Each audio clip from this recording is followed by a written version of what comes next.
Hi, I'm Casherie Bright. I am a licensed mental health counselor in the state of Utah. I am currently living in Germany, where I have a life coaching practice. In the States, I have a group therapy practice that is called Neurofeedback and Counseling Center of Utah.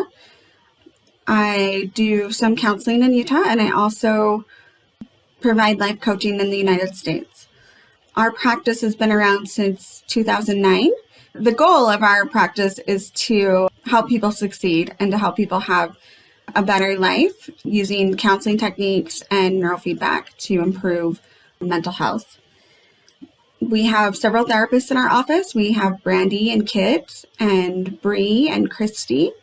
We also have Jenny, who does neurofeedback with us, and we have Chelsea, who does neurofeedback and runs the office and is our all-star. So when we do therapy with people, we start out by doing a consultation with a licensed professional to find out if you are an appropriate fit for our practice, and also to answer any questions that you have and to make sure that we can provide what you're looking for.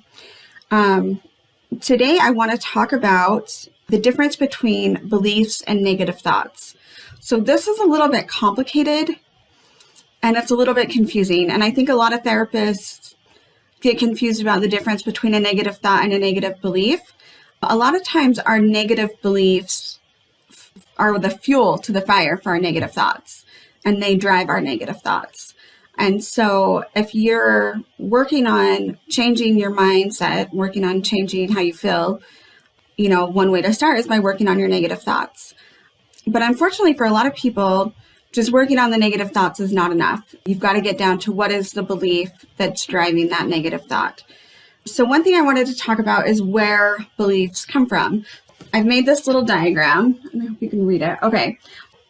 Usually in childhood, people will have a significant event that will happen, like you'll do poorly on a test at school. And then you take that test home and you get a message from your parents like, wow, you're such a loser. Or maybe they don't say that, but maybe they're not supportive and they kind of toss it to the side. Or maybe you get grounded because you didn't try hard enough, or a variety of things can happen. But you get a message usually from a parent or caregiver. Sometimes it can happen that the message comes from an important teacher or different things. But you get a message from somebody outside of yourself.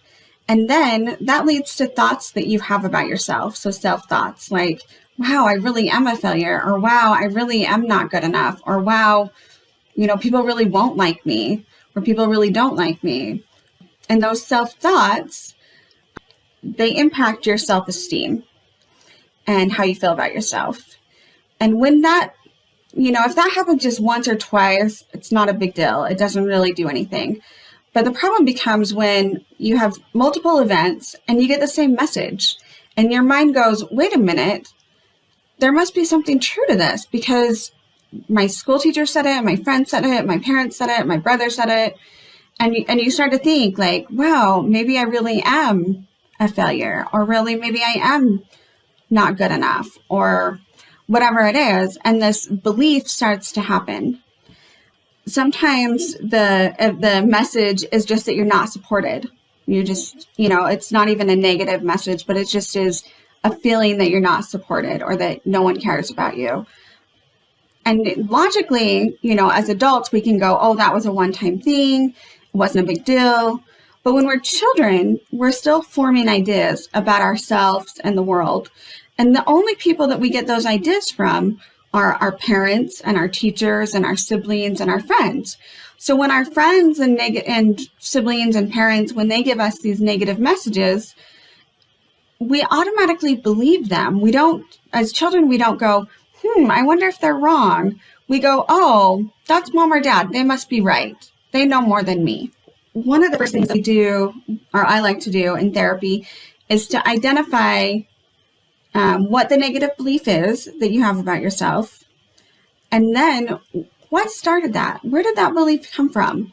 Because beliefs aren't just random. They don't just happen randomly, and they have a reason why you think that. And it's usually, if you think about it from the stage of a child, it's usually a logical reason. As an adult, it doesn't seem logical. It doesn't seem to make sense at all. But as a child, we can go, okay, that makes sense, that I would think that. What kind of happens once we have these negative beliefs is that they start to influence our thoughts. And then we start to have these negative thoughts. And then as time goes on, as we get to be adults or older adults, these negative thoughts become what we call automatic negative thoughts. And there's some strategies out there that people use to try to combat automatic negative thoughts. But if you don't get to the root of it, you don't find out what triggered that initial belief, then you can't really change it.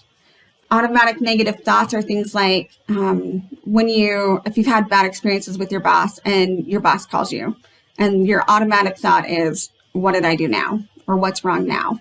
Or what am I in trouble for now? That's usually automatic. Your brain just goes right to that thought. There is no steps in between that. So in order for us to change those automatic negative thoughts, we have to look at the underlying belief. We've got to look at the underlying belief and the underlying event. When did that belief start, or what events, if there's multiple events, reinforce that belief? And then once we can identify those, then we can start to shift it. And we can start to say, wait a minute, that wasn't true then, and it's not true now. And then when we have that negative thought, then we can say, okay, it's still not true now. I think a lot of newer therapists miss doing belief work. They tend to stay in the negative thought zone, and they try to work on how do we change your negative thoughts? How can we teach you coping skills? But they don't always dive into where is this coming from? What's driving this? And I think it's good to challenge negative thoughts, and I think it's good to teach thought stopping techniques and teach you to have control over your thoughts. But at the same time, if we don't get to what's driving the thoughts, then we're not going to have lasting change, and you'll just stay stuck in the thought pattern.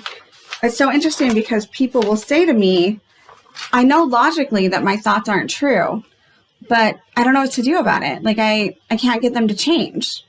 And that's when I think we've got to look at what happened in childhood, what happened in early development, what happened in your life that has led you to have these beliefs. Because if we don't get to what's at the root of it, then we're not going to make the changes that you need to see. So that's one thing that I think therapy can be really helpful for. In life coaching, we don't necessarily go into that deep on belief work, but we do work on identifying positive beliefs and how to start to have more positive beliefs.